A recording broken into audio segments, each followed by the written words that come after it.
ആലായാൽ തറ വേണം, അടുത്തൊരമ്പലം വേണം, പാലിനു ചേർന്നൊരു കുളവും വേണം.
ഇതാണ് തിരശീലയുടെ വെള്ളി വെളിച്ചത്തിൽ നാം കണ്ടറിഞ്ഞ അധോലോക നായകന്മാരുടെയും അവർ വെട്ടിവീഴ്ത്തിയ രണചരിതങ്ങളുടെയും നാട് മുംബൈ മഹാനഗരം.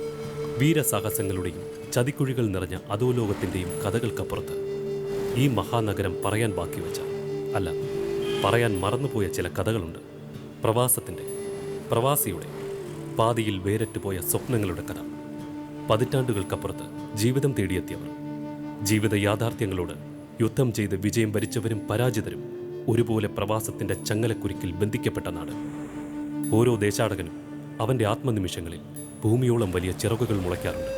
തൻ്റെ ഗ്രാമവും ഉറ്റവരെയും വലയം ചെയ്ത് ഒരൊറ്റ ദീർഘനിശ്വാസത്തിൽ ഈ മുംബൈ നഗരത്തിരക്കിനിടയിൽ തന്നെ വീണു പോകാറുമുണ്ട്. ചിറകറ്റ പക്ഷിയുടെ മാറിടത്തിൽ നിന്നും ഒരു കുഞ്ഞു പക്ഷി താഴേക്ക് വീണുപോയിരിക്കുന്നു.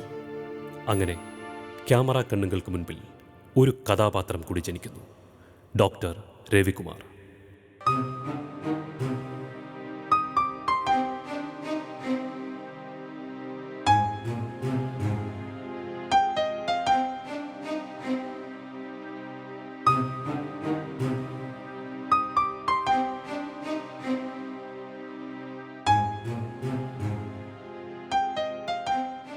സർ, ഞങ്ങൾ ചെല്ലട്ടെ?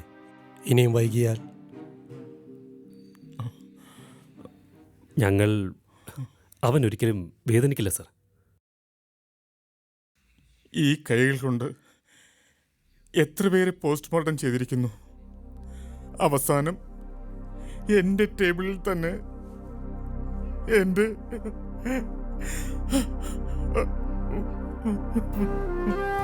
സർ, അങ്ങ് വീട്ടിലേക്ക് പോകും. താങ്കളെ കണ്ടാൽ അവർക്കൊരാശ്വാസമാകും.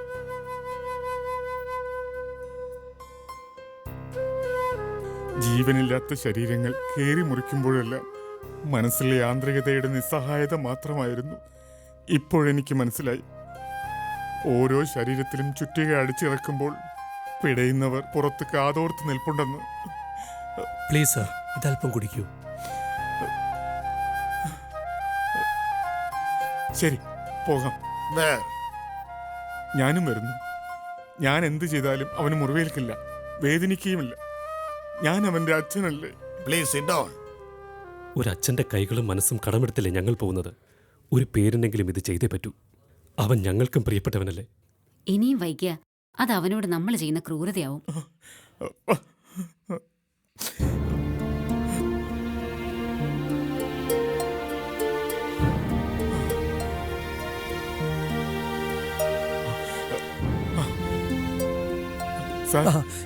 Sorry, please. ആപ് വാപസ് ജായേ. ഇല്ല, അവൻ ഈ നാട്ടിൽ വെച്ച് അങ്ങനെ മരിക്കാൻ കഴിയില്ല.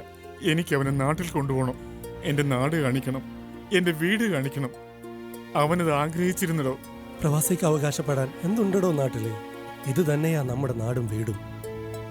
നമ്മുടെ മക്കൾ ഇവിടെ തന്നെ ഉറങ്ങട്ടെ.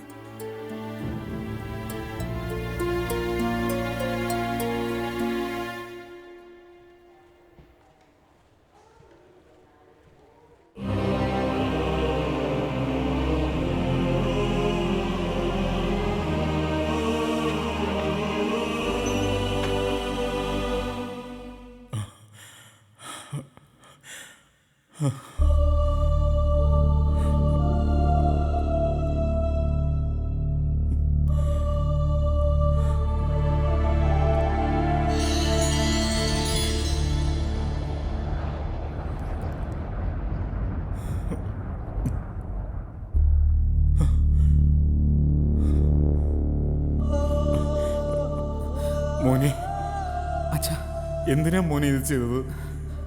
ഞാനും നിന്റെ അമ്മയും നിന്നെ എത്ര സ്നേഹിച്ചിരുന്നു.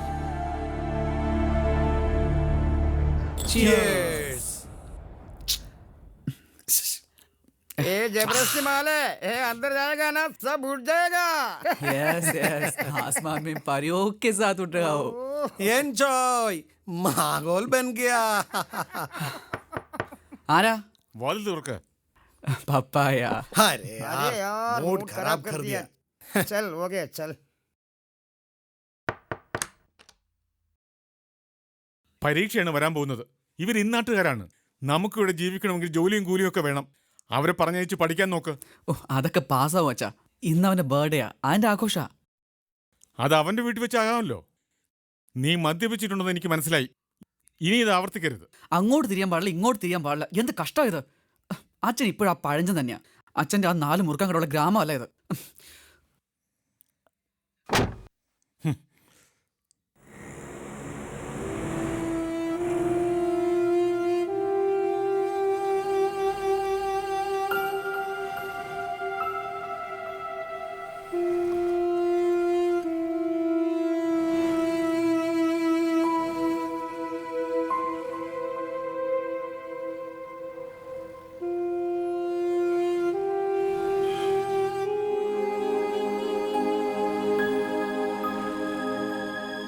സമയമായി മല്ലികേ.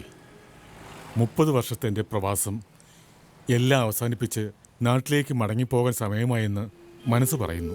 നിങ്ങൾ ഇങ്ങനെ മനസ്സ് വിഷമിപ്പിക്കാതെ. അവന്റെ പ്രായത്തിലുള്ള കുട്ടികളെല്ലാം ഇപ്പൊ ഇങ്ങനെയാ. വളരുമ്പോ ശരിയായിക്കോളും. 30 വർഷം മുമ്പ് ഈ കോൺക്രീറ്റ് കാടുകൾ കണ്ട് മോഹിച്ചെത്തിയവനാ ഞാൻ.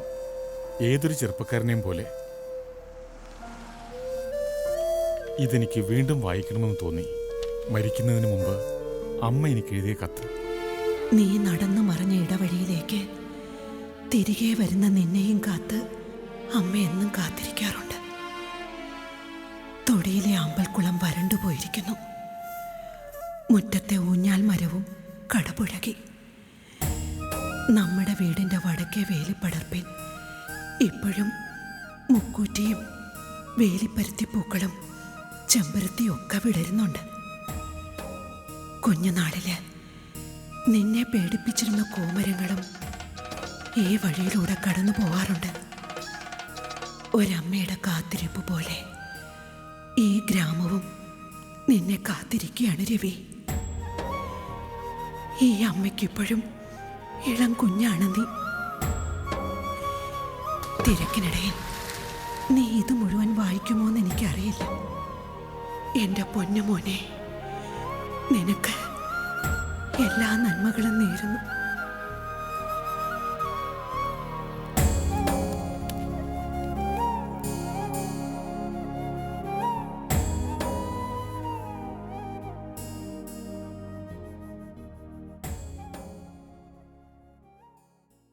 നിനക്ക് ഓർമ്മയുണ്ടോ അച്ചമ്മേ? ചെറിയ ചില ഓർമ്മകളുണ്ട്. ഓണം വരുമ്പോഴും നാട്ടിലെ ഉത്സവം വന്നാലും വിഷു ആയാലും ഞാൻ വരുമെന്ന് വിശ്വസിക്കുന്ന ഒരമ്മ. അവസാനം തിരക്കാണമ്മേ എന്ന ഒറ്റ ഫോൺ കോളിൽ ആ കാത്തിരിപ്പ് ഞാൻ അവസാനിപ്പിക്കും.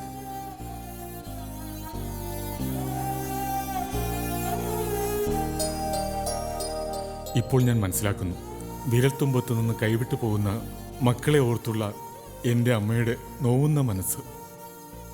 എൻ്റെ പൊന്നു മോനെ, നീ എന്തിനാണ് അത് ചെയ്തത്?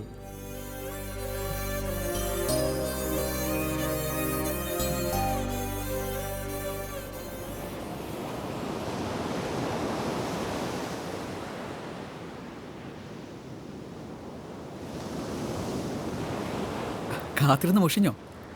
അവള് മുഷിഞ്ഞില്ല, പക്ഷെ ഞങ്ങള് മുഷിഞ്ഞു. എന്താ വൈകിയത്? അച്ഛൻ്റെ കൂടെ ഹോസ്പിറ്റലിൽ പോയിരുന്നു. തിരിച്ചിവിടെ എത്തണ്ടേ?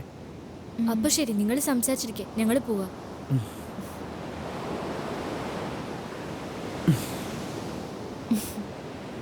അല്ല, എന്താ നിന്റെ മുഖത്തൊരു വാട്ടം? ലാസ്റ്റ് എക്സാം കഴിഞ്ഞ ഞാനും അനിയനും നാട്ടിലേക്ക് തിരിച്ചു പോവും. അത് നിനക്ക് സന്തോഷമുള്ളൊരു കാര്യമല്ലേ? അതെ, പക്ഷെ അവിടെ നീയില്ലല്ലോ. അവിടെ എനിക്കിഷ്ടമല്ല, പക്ഷേ നിന്നെ കാണാൻ ഞാൻ വരും. നിനക്കറിയാഞ്ഞിട്ടാ. അമ്പലവും കുളവും പാടവരമ്പത്തുള്ള നടപ്പും ഒക്കെ ചേർന്ന് നമ്മുടെ നാടൊരു സ്വർഗം തന്നെയാ. ആ ശരി ശരി.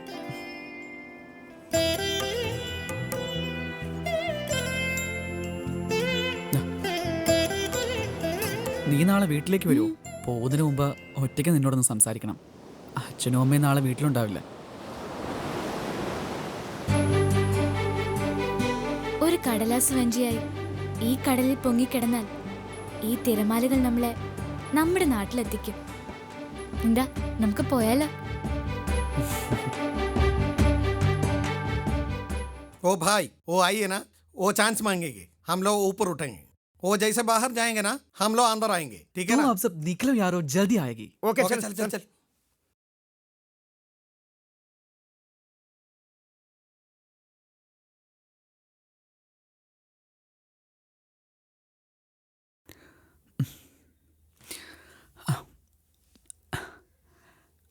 ഹായ്.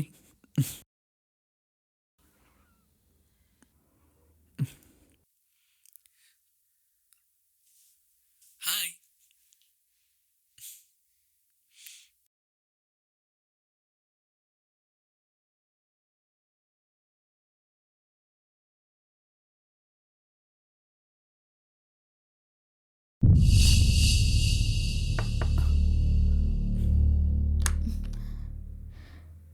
വാ, ഞാൻ കാത്തിരിക്കുമായിരുന്നു. പേടിക്കണ്ട, ഞാനല്ലേ വിളിക്കുന്നത്. എന്നെ വിശ്വാസമല്ലേ? വാ.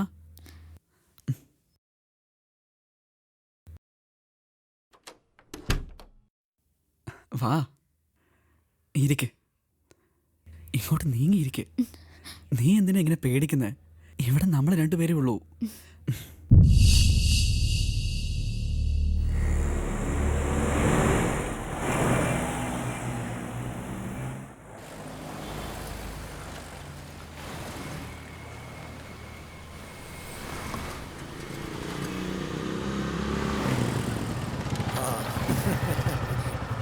अरे तू कमाल है यार, ये देखो.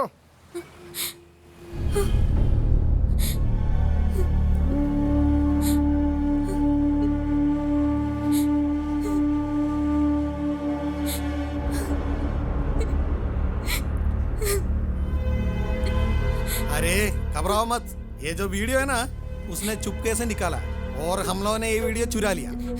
आ जाओ हमारा साथ अभी का अभी. आवाज मत कर, चुपचाप हम लोगों के साथ चल, समझा? वरना ये वीडियो है ना, YouTube में वायरल कर दूंगा. चल बैठ गाड़ी में बैठ, ये तू रिक्शा में आ जाओ. चल करो. ये बैठ.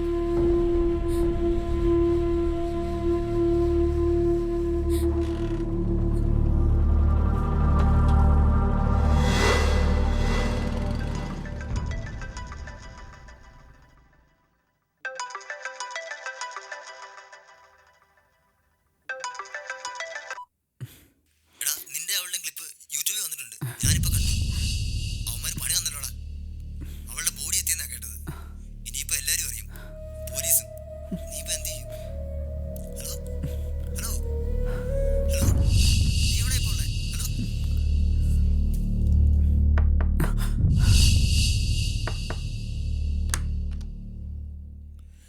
നീ വരുന്നില്ലേ? നിന്റെ വലിയ ഫ്രണ്ടായിരുന്നല്ലോ അവൾ. വരുന്നച്ചാ. ശരി, വാ. ആ, നീ ഓഫീസിൽ പോയിട്ട് നേരെ അങ്ങ് വന്നാൽ മതി. പോരുമ്പോൾ ഒരുമിച്ച് വരാം. എന്താടാ മോനെ, വയ്യെങ്കിൽ നീ പോണ്ട. ആ കൊച്ചിന് എന്താ ഇപ്പൊ ഇങ്ങനെ തോന്നാൻ, കടലിൽ ചാടി ചാവാൻ? എനിക്ക് പോണമേ. അച്ഛാ, അവളുടെ വീട്ടിൽ പോകുന്നതിന് മുമ്പ് എനിക്ക് ബീച്ച് വരെ ഒന്ന് പോകണം. അച്ഛൻ വരും എൻ്റെ കൂടെ. അത് പിന്നെ പോയാ പോരെ? അല്ലച്ചാ, അവിടെ പോയിട്ട് പോ. നിനക്ക് എന്തൊക്കെയോ പ്രശ്നങ്ങളുണ്ട്. ആ ശരി, നമുക്ക് പോവാം. എന്താ മോനെ, എന്താ നിന്റെ പ്രശ്നങ്ങൾ? അച്ഛനോട് പറ. ഞാൻ അച്ഛനെ അമ്മയെ ഒരുപാട് വേദനിപ്പിച്ചിട്ടുണ്ട്. സോറി അച്ഛാ. ഇതെന്താ നിനക്ക്? എനിക്ക് അച്ഛൻ്റെ നാട് കാണാൻ കൊരു തോന്നുന്നു. അച്ഛൻ പറഞ്ഞ കഥയിലെ കൊയ്ത്ത് കഴിഞ്ഞ പാടവും അമ്പലക്കുളവും എല്ലാം. ഞാൻ പോട്ടെ അച്ഛാ, അച്ഛൻ്റെ നാട്ടിലേക്ക്. നീ മാത്രമല്ല, നമുക്കെല്ലാം തിരികെ പോകണം. നമ്മുടെ എല്ലാം പൂർവികരുടെ കാൽപ്പാട് പതിഞ്ഞ മണ്ണിലേക്ക് തിരികെ നടക്കാം.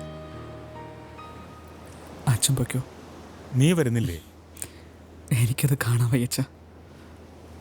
അച്ഛൻ പൊക്കോ, ഞാൻ വീട്ടിലെത്താം. ശരി, അധികം വൈകല്ലേ മോനെ.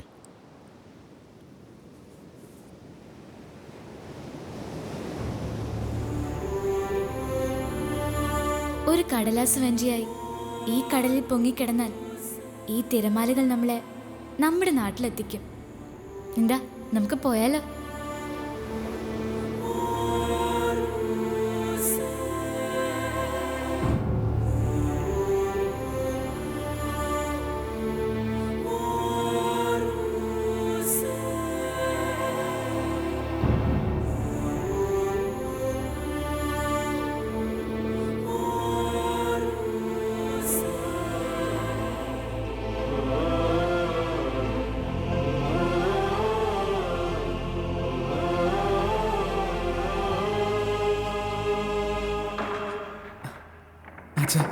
അച്ഛൻ വലിയ ഡോക്ടറല്ലേ? അച്ഛൻ്റെ അമ്മയുടെ കൂടെ ഇത്തിരി ദിവസം കൂടെ എനിക്ക് ജീവിക്കാൻ കഴിയൂ? അച്ഛ അവരെ വാതിൽ പൊളിക്കും. അച്ഛ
ഒരു പിതാവിൻ്റെ സ്വപ്നങ്ങൾക്കപ്പുറത്താണ് യഥാർത്ഥ ജീവിതത്തിൻ്റെ വിധി നിർണയങ്ങൾ. ഇതുവരെ ജീവിച്ചിരുന്നതെല്ലാം തെറ്റിലൂടെയായിരുന്നുവെന്ന് ബോധ്യപ്പെടുമ്പോഴേക്ക് ഒരുപക്ഷെ പിന്നിട്ട പാതകൾ അപ്രത്യക്ഷമായേക്കാം. തിരികെ യാത്ര അസാധ്യമായേക്കാം. യുവത്വം ആഘോഷിച്ച് തീർക്കേണ്ട മെഴുകുതിരിയല്ല, സത്യവും മിഥ്യയും തിരിച്ചറിയേണ്ട ഊർജ പ്രവാഹമാണ്. പ്രവാസിയുടെ നിഴൽ ഗ്രാമങ്ങളിൽ ഇടറി നടക്കുന്നുണ്ട്. ഒരു നാൾ നിഴൽ പോലും നഷ്ടപ്പെട്ട് ഈ ഭൂമിയിൽ തന്നെ വീണുടഞ്ഞേക്കാം. എങ്കിലും എന്നെയും കാത്ത് എൻ്റെ നിഴൽ എൻ്റെ ഗ്രാമങ്ങളിലൂടെ ഇടറി നടക്കുന്നുണ്ട്. ഓരോ പ്രവാസിയുടെയും ഹൃദയവേദനയും പേറി.